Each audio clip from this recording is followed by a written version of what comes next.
మనలో ఉండే భయమే మనకి పెద్ద శత్రువు. ఎందుకంటే మనలో ఉండే భయం మన బలాన్ని మనకు తెలియనీయకుండా చేస్తుంది. నీ దగ్గర డబ్బు ఉన్నప్పుడు నీతో ఉన్నవారిని గుర్తుపెట్టుకో.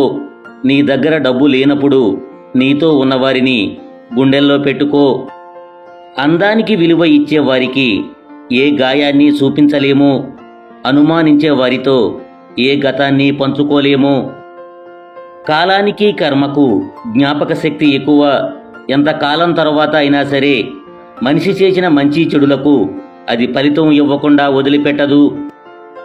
భుజాల మీద ఉన్న బరువుని బలమున్నోడు ఎవడైనా మోస్తాడు. కానీ మనసులో ఉన్న బాధని బంధాల విలువ తెలిసినోడు ఒక్కడే మోయగలడు. ఆ బంధం ప్రేమైనా, స్నేహమైనా, మరే బంధమైనా.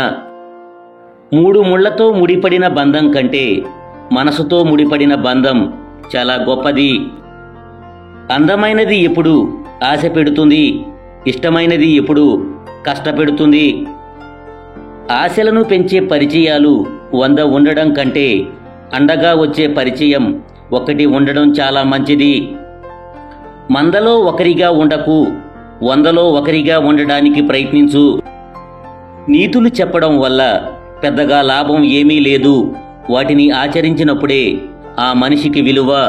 ఎందుకంటే వీధిలోని గోడల మీద కూడా ఇలాంటి రాతలు చాలా కనబడతాయి. అప్పుడు వీధిలోని గోడకు మనకు పెద్దగా తేడా లేనట్లే. ఈ రోజుల్లో తప్పు చేస్తున్న వారిని తప్పు చేస్తున్నావని అనడం చాలా పెద్ద తప్పైపోయింది. రోడ్డు మీద రాయిలా ఉండకు, ఎవడో ఒకడు తన్నేస్తాడు. ఊరి చివర కొండలా ఉండు, తాకడానికి కూడా ఆలోచిస్తారు. మగతనం అంటే మంచాలు విరగ్గొట్టటం, కంచాలు ఖాళీ చేయటం, తాగి తందనాలు ఆడటం కాదు. ఎవడినీ మోసం చేయకుండా కష్టపడి బ్రతకటం, ఎవరి చెడు కోరకుండా ఉండడం. మన వ్యక్తిత్వాన్ని సమాధి చేసుకుని మరీ బంధాన్ని నిలుపుకోవలసిన అవసరం లేదు. మన వ్యక్తిత్వం నచ్చిన వారు మనతో ఉంటారు, నచ్చని వారు దూరంగా ఉంటారు. ఒక పనిని ఆపే ముందు అసలు ఎందుకు మొదలు పెట్టావో గుర్తు తెచ్చుకో. మనుషుల్లో చెడును వెతకడం సాధారణ మనుషుల వ్యక్తిత్వం. చెడులో కూడా మంచిని వెతకడం గొప్ప మనుషుల వ్యక్తిత్వం. అణుకువగా ఉండడమే కాదు, అవసరమైనప్పుడు గర్జించే సింహంలా మారడం కూడా ఆడపిల్ల లక్షణం. బాల్యం ఒక బహుమానం, యవ్వనం ఒక యుద్ధం, వృద్ధాప్యం ఒక శాపం. ఇదేనేమో జీవితం. సంతకం లేని చెక్కు, సహనం లేని సంసారం ఎప్పుడూ చెల్లవు, పనికిరావు. ఎవరినీ చిత్తు కాగితంలా చూడకు. ఎందుకంటే రేపు ఆ కాగితం గాలిపటమై ఎగిరితే నువ్వు తల ఎత్తుకొని చూడాల్సొస్తుంది. నవ్వుతూ తమ జీవితాన్ని కొనసాగిస్తున్న వారి జీవితాల్లో బాధలు ఉండవు అని అనుకోవద్దు. వారి వద్ద వాటిని ఎదుర్కొని నిలబడే శక్తి ఉంది. జీవితం అనేది ఒక అనుకోని ప్రయాణం. అందుకే ఎవరి వద్ద నుండి ఏమీ ఆశించకు. మంచి మాటలు ఎన్ని చెప్పినా, ఎన్ని చదివినా వాటిని ఆచరణలో పెట్టకపోతే ప్రయోజనం ఏమీ ఉండదు. తమ అవసరాన్ని బట్టి మాట్లాడేవారు, తమ ఆపదను బట్టి దగ్గరయ్యేవారు, తమ పరిస్థితిని బట్టి మన చుట్టూ తిరిగేవారు మనకు ఎప్పటికీ పనికిరారు. మరణించాక కూడా మనం బ్రతికుండాలి అంటే 10 మంది చదువుకునేలా ఏమైనా రాసిపోవాలి, లేదా 10 మంది మన గురించి రాసేలా ఏదైనా చేసిపోవాలి. కాలే కడుపుకి కష్టం విలువ, ఒంటరితనంలో బంధాల విలువ, అవకాశం చేజారినప్పుడే సమయం విలువ, చేతిలో చిల్లిగవ్వ లేనప్పుడే మనిషి విలువ తెలుస్తాయి. మనం పుడితే తల్లి సంతోషపడాలి, పెరిగితే తండ్రి ఆనందపడాలి, బ్రతికితే సమాజం గర్వపడాలి, చస్తే శ్మశానం కూడా కన్నీరు పెట్టాలి. అది జీవితం అంటే. ఎవరైనా ప్రతి విషయానికి మీలో తప్పుల్ని వెతుకుతూ ఉంటే వారు మిమ్మల్ని వదిలేయాలని నిర్ణయించుకున్నట్లు అర్థం. ప్రకృతికి మించిన పాఠశాల, జీవితాన్ని మించిన పరీక్ష లేదు. సూటిగా మాట్లాడే వారిని అసహ్యించుకోవడం, మాయమాటలు చెప్పేవారిని గుడ్డిగా నమ్మడం ఈ లోకానికి అలవాటే. సరైన తోడు ధైర్యాన్ని ఇస్తుంది, సంతోషాన్ని ఇస్తుంది, భరోసా ఇస్తుంది. నమ్మకాన్ని ఇస్తుంది. అన్నింటికీ మించి జీవితం మీద ఆశని చిగురింపచేస్తుంది. జీవితం ఒక రంగస్థలం. ఎంత బాగా నటిస్తే అంతమంది నీ చుట్టూ చేరి నీ భజన చేస్తారు. నటించడం రాకపోతే ఒంటరిగా బ్రతకవలసిందే. ధనవంతుడు కావాలన్నా, పేదజీవిగా మిగలాలన్నా నిర్ణయించేది యవ్వనమే. కోరికలు తీర్చుకోవడం కంటే వాటిని జయించడంలోనే ఎక్కువ ఆనందం ఉంటుంది. జీవితంలో ధనం కంటే ముఖ్యమైనది మనశ్శాంతి. ఎందుకంటే దానిని ఎవరూ అమ్మలేరు, కొనలేరు. కదిలే మేఘాలను కట్టి బంధించాలనుకోవడం ఎంత అవివేకమో, మనల్ని కాదనుకుని వెళ్లిన బంధాలను పట్టుకుని వేలాడడం కూడా అంతే అవివేకం. జీవితం మీద ఆశతో కాదు, కసితో, కోపంతో బ్రతకాలి. ఇక్కడ బ్రతకాలి అంటే యుద్ధం చేయాలి, పోరాడాలి. భయపడినా, బాధపడినా మన జీవితం మనల్ని ఈ ప్రపంచం నుండి దూరంగా విసిరిపారేస్తుంది. మన విలువ తెలియని వాళ్లతో ఏం మాట్లాడినా, వాళ్లకు ఏం చేసినా మనకు విలువ ఉండదు. ఒకప్పుడు ఇచ్చిన విలువ ఇప్పుడు ఇవ్వడం లేదంటే వారికి మనతో అవసరం తీరిపోయిందని అర్థం. ఎన్ని కష్టాలు ఎదురైనా నీవు ధర్మాన్ని నమ్ముకుని ఉంటే చాలు, భగవంతుడు నిన్ను గెలిపిస్తాడు. అహంకారం పెరిగే కొద్దీ పతనం ప్రారంభమవుతుంది. అధికారం, హోదా చూసి వచ్చే నమస్తేలు, జిందాబాదులు, పొగడ్తలు శాశ్వతం అనుకుంటే పొరపాటే. చేతులు కాలేక ఆకులు పట్టుకున్నా ఎలాంటి ఫలితం ఉండదు. మంచితనమే శాశ్వతం. కాలానికి మనం ఇచ్చే విలువ మన విలువని పెంచుతుంది. డబ్బుకు మనం ఇచ్చే విలువ ఆపదలో ఆదుకుంటుంది. సాటి మనిషికి మనం ఇచ్చే విలువ వారి మనసులో మనకొక సుస్థిర స్థానాన్ని ఏర్పరుస్తుంది. ప్రతి ఒక్కరిలో మంచి చెడు రెండూ ఉంటాయి. అయితే ఇతరులలో మంచే చూడాలి, దానినే అలవాటు చేసుకోవాలి. మోసం చేయడం కంటే ఓటమిని పొందడమే గౌరవదాయకమైన విషయం. బయట వారిని మెప్పించడం కోసం సొంత వారిని నొప్పించకండి. బయటవారు మీ ఆనందంలో మాత్రమే జతగా నిలుస్తారు, కానీ సొంతవారు మీ ఆనందాన్ని రెట్టింపు చేస్తారు. కష్టసుఖాలలో మీకు అండగా నిలుస్తారు. మనం బలంగా ఉన్నప్పుడు మన బంధువులు ఎవరో, మన స్నేహితులు ఎవరో సరిగా అర్థం కారు. మనం బలహీనంగా ఉన్నప్పుడే మన స్నేహితులు, మన బంధువులు మనకు బాగా అర్థమవుతారు. గెలవకపోవడం ఓటమి కాదు, మళ్ళీ ప్రయత్నించకపోవడమే ఓటమి. అత్యాశాపరుడైన వ్యక్తిని ధనంతోనూ, మొండిఘటాలను అభినందనలతోనూ, అవివేకిని హాస్యంతోనూ, పండితుడిని నిజంతోనూ జయించవచ్చు. మీరు పై స్థాయిలో ఉన్నారని మీ క్రింద స్థాయి వారిని చులకనగా చూడకండి. కాలానికి దిశలు మార్చే శక్తి లేదు, కానీ దశను మార్చే గొప్ప శక్తి ఉంది. గుర్తుపెట్టుకోండి. కోపంగా మాట్లాడితే ఆలోచన కోల్పోతాం, ప్రేమకు దూరమవుతాం, విలువను పోగొట్టుకుంటాం.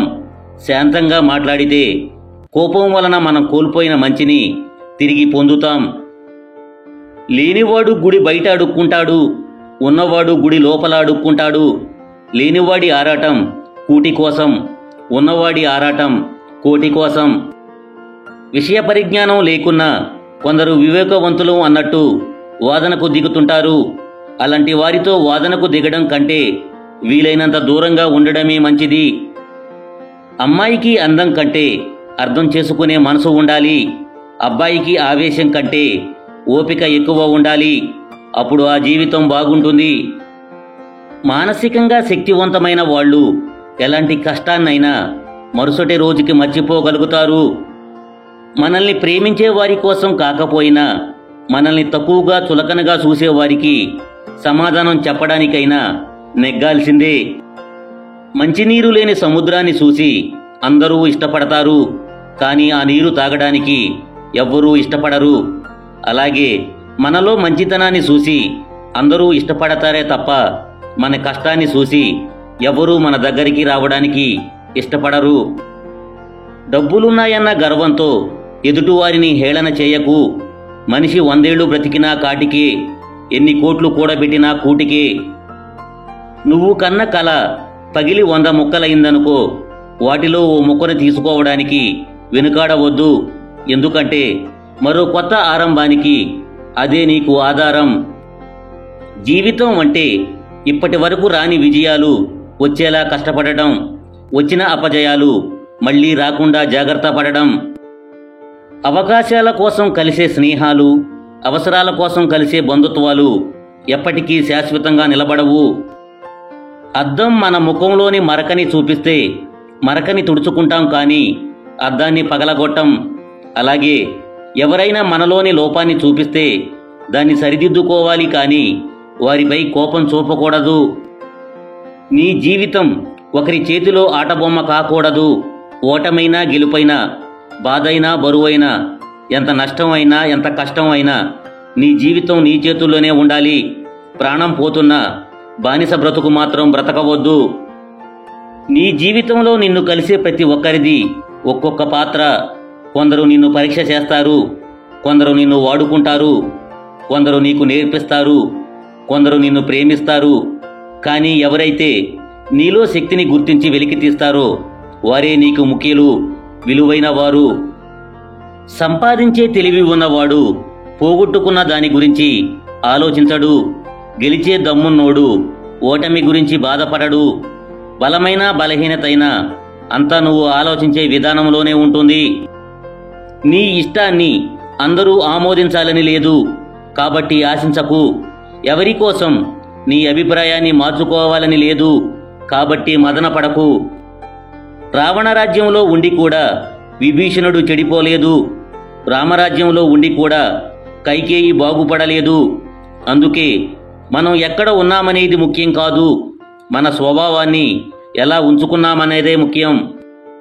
మనిషికి మరణం విచిత్రమైనది. ఇంటి నిండా ఆస్తులున్న కోటీశ్వరుడు అసలు మరణం ఎందుకు వస్తుందో అని ఏడుస్తున్నాడు. అదే ఇంటి నిండా కష్టాలు ఉన్న పేదోడు చావు ఎప్పుడొస్తుందా అని ఎదురు చూస్తున్నాడు. డబ్బును సంపాదించవచ్చు, కానీ నిద్రను సంపాదించలేము. పుస్తకాన్ని కొనవచ్చు, కానీ జ్ఞానాన్ని కొనలేము. మందులను కొనవచ్చు, కానీ ఆరోగ్యాన్ని కొనలేము. పగను సంపాదించవచ్చు, కానీ స్నేహాన్ని కొనలేము. ఆయుధాన్ని కొనవచ్చు, కానీ ధైర్యాన్ని కొనలేము. కంటి అద్దాన్ని కొనవచ్చు, కానీ కంటి చూపును కొనలేము. తెగిపోయిన చెప్పులకు కూడా మన ఇంట్లో ఎక్కడో ఒక మూల స్థానం ఉంటుంది, కానీ శవానికి మన ఇంట్లో కొన్ని గంటలు మించి స్థానం ఉండదు. శరీరంపై వ్యామోహం వద్దు. మనం చనిపోయిన తర్వాత మన మంచితనాన్ని తలుచుకునేలా మంచిగా బ్రతుకుదాం. పుస్తకాలలో ఉండేది సమాజంలో లేదు, సమాజంలో ఉండేది పుస్తకాలలో లేదు. అందుకేనేమో బాగా చదివినవాడు బానిసవుతున్నాడు, ఏమీ చదవని వాడు రాజ్యమేలుతున్నాడు. సర్వం నీవే అనుకొని నిన్ను నమ్మి నీ వెంట నడిచి వచ్చేదే భార్య. ఆమె నమ్మకాన్ని ఒమ్ము చేయకుండా నేను అదృష్టవంతురాలిని అని భార్య గర్వపడేలా చేసేవాడే భర్త. సాధించాలన్న ఆలోచన నీ మనసులో ఉన్నంతకాలం ఎన్ని అడ్డంకులు వచ్చినా నీ విజయాన్ని ఆపలేవు. నది నదిలా ప్రవహిస్తున్నంత కాలం దానిని ప్రశాంతంగానే చూస్తాము. ఎప్పుడైతే అది సముద్రంలో కలుస్తుందో అప్పుడు దాని అస్తిత్వాన్ని కోల్పోతుంది. అలాగే మీరు మీలాగే ఉన్నంతకాలం సంతోషంగా ఉంటారు. ఎప్పుడైతే ఇతరులతో పోల్చుకొని వారిలా ఉండాలి అనుకుంటారో అప్పుడే మిమ్మల్ని మీరు కోల్పోతారు. భవిష్యత్తు గురించి ఆలోచించేవాడికి భయం ఉంటుంది, గతం గురించి ఆలోచించేవాడికి బాధ ఉంటుంది, వర్తమానంలో జీవించేవాడికి ఆనందం ఉంటుంది. పసి వయసులో ఆనందం కావాలనిపిస్తుంది, పడుచు వయసులో ప్రేమ కావాలనిపిస్తుంది, బాధ్యతలు మోసే వయసులో తోడు కావాలనిపిస్తుంది. కానీ పెద్దరికం వచ్చాక పలకరింపు చాలు అనిపిస్తుంది. విజయం గొప్పది కాదు, సాధించిన వ్యక్తి గొప్ప. బాధపడడం కాదు, బాధను తట్టుకోవడం గొప్ప. బంధుత్వాలు గొప్ప కాదు, వాటిని నిలబెట్టేవాడు గొప్ప. ఓడిపోయి విశ్రాంతి తీసుకుంటున్నప్పుడు ఆ ఓటమి నేర్పిన పాఠాన్ని మననం చేసుకో, గెలుస్తావు. చిన్నప్పుడు దెయ్యాలంటే చాలా భయం వేసేది, కానీ ఇప్పుడు పెద్దయ్యాక తెలుస్తుంది వాటికంటే మనుషులే అత్యంత ప్రమాదకరం అని. ఎవరెంత చనువిచ్చినా మన హద్దుల్లో మనం ఉండాలి. ఎందుకంటే కెరటాలు తీరాన్ని తాకితే వినోదం, దాటితే విధ్వంసం. నీవు అనుకున్నది సాధించలేకపోయాననే బాధ వద్దు. నీకోసం భగవంతుడు నేడు అన్నది ఒకటి సృష్టించాడు. కొత్త ఉత్సాహంతో మరోమారు ప్రయత్నించు. ఎన్నో అద్భుతాలను సాధించవచ్చు. చాలామంది అమావాస్య మంచిది కాదంటారు. మహాభారత యుద్ధాన్ని పాండవులు అమావాస్య నాడే ప్రారంభించారు. విజయాన్ని సాధించారు. అధర్మాన్ని ఓడించి ధర్మాన్ని గెలిపించిన ముహూర్తమిది. కొన్ని రాష్ట్రాల్లో అమావాస్య మంచి రోజని ఆ రోజు కోసం వేచి ఉండి పనులు ప్రారంభిస్తారు. శుభకార్యాలు జరుపుకుంటారు. మన ముందు పొగడడం, మన వెనక తిట్టడం, మనం బాగుంటే ఏడవడం, మనం బాధపడుతుంటే నవ్వటం, మనతో తీయగా మాట్లాడటం, మన వెనకే ఉంటూ వెన్నుపోటు పొడవడం నేటి మనుషుల తీరు. ప్రతి దాని గురించి తీవ్రంగా ఆలోచించి సాధించేదేమీ లేదు. ఆయాసపడటం తప్ప. శాంతంగా ఉండడం, ఆలోచించడం మొదలు పెట్టండి. ఆరోగ్యంగా శక్తివంతంగా ఉంటారు. అందమైన శరీరం కొన్నాళ్లకి కాలిపోవచ్చు, కానీ అందమైన మనసు ఎప్పటికీ అలాగే ఉంటుంది. మంచి మాటలు ఎన్ని చెప్పినా, ఎన్ని చదివినా వాటిని ఆచరణలో పెట్టకపోతే ప్రయోజనం ఏమీ ఉండదు.